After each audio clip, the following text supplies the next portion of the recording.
جب شعبان کا مہینہ ختم ہونے لگتا ہے تو ہر مسلمان کی نظر آسمان پر ٹک جاتی ہے۔ چاند نظر آتے ہی مسجدوں میں آواز گونجتی ہے، رمضان کا چاند ہو گیا۔ یہ وہی مہینہ ہے جس کے بارے میں اللہ نے قرآن میں فرمایا، رمضان وہ مہینہ ہے جس میں قرآن نازل ہوا۔ رمضان صرف بھوکا پیاسا رہنے کا نام نہیں بلکہ یہ اپنے آپ کو بدلنے کا مہینہ ہے۔ ایک بزرگ تھے، روزہ رکھ کر وہ بہت کمزور ہو گئے تھے۔ کسی نے کہا، آپ روزہ چھوڑ دو، اللہ نے رخصت دی ہے۔ انہوں نے جواب دیا، مجھے بھوک پیاس نہیں، مجھے ڈر ہے کہ اللہ مجھ سے ناراض نہ ہو جائے۔ یہ ہے اصلی روزہ، جہاں انسان صرف کھانے سے نہیں گناہوں سے بھی دور رہتا ہے۔ رمضان اور قرآن کا گہرا رشتہ ہے۔ ایک سچا واقعہ، ایک لڑکا تھا جو پورے سال قرآن نہیں پڑھتا تھا، لیکن رمضان میں اس نے ارادہ کیا کہ روز تھوڑا تھوڑا پڑھیں گے۔ پہلے دن مشکل لگی، پھر دھیرے دھیرے اس کا دل قرآن سے جڑ گیا۔ رمضان ختم ہوا لیکن وہ لڑکا بدل چکا تھا۔ یہی رمضان کا اصلی اثر ہے۔ لیلۃ القدر، 1000 مہینوں سے بہتر رات۔ ایک سچا واقعہ، ایک شخص ہر سال اس رات کو ڈھونڈتا تھا مگر سمجھ نہیں پاتا تھا۔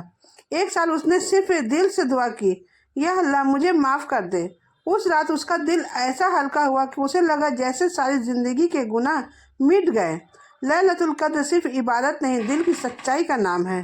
حدیث میں آتا ہے کہ جو کسی روزے دار کو افطاری کرائے اسے بھی اتنا ہی ثواب ملتا ہے۔ ایک غریب عورت تھی، اس کے پاس صرف 2 کھجور تھے۔ افطار کے وقت ایک بھکاری آیا، اس نے اپنی دونوں کھجور اسے دے دی۔ وہ خود بھوکی رہی لیکن اسی رات اس نے خواب دیکھا کہ جنت میں اس کے لیے ایک بڑا انعام تیار ہے۔ اللہ نیت دیکھتا ہے، امیری نہیں۔ جیسے جیسے رمضان ختم ہوتا ہے دل اداس ہونے لگتا ہے، مسجدیں خالی ہونے لگتی ہیں، تراویح کی آواز دھیمی ہو جاتی ہے۔ ہر سچا مومن یہی سوچتا ہے، پتہ نہیں اگلا رمضان ملے گا یا نہیں۔ اور پھر آتا ہے عید کا دن۔ صبح صبح لوگ نئے کپڑے پہنتے ہیں، مسجدوں اور عیدگاہوں میں نماز پڑھی جاتی ہے، سب ایک دوسرے کو گلے ملتے ہیں، عید مبارک۔ ایک بچہ عید کے دن اداس بیٹھا تھا، کسی نے پوچھا کیا ہوا؟ اس نے کہا، میرے ابو نہیں ہیں، میرے پاس نئے کپڑے نہیں ہیں۔ ایک نیک انسان نے اسے اپنے بچے کی طرح تیار کیا، اسے عیدی دی۔ اس بچے کی مسکان وہی اصلی عید تھی۔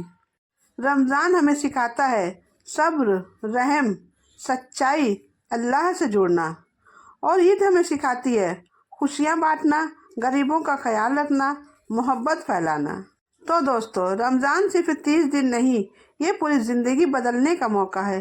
اور عید صرف ایک دن نہیں، یہ اس بدلاؤ کی خوشی ہے۔ اللہ ہمیں سچا روزے دار بنائے، ہماری عبادتیں قبول کرے اور ہمیں ہر سال رمضان نصیب کرے، آمین۔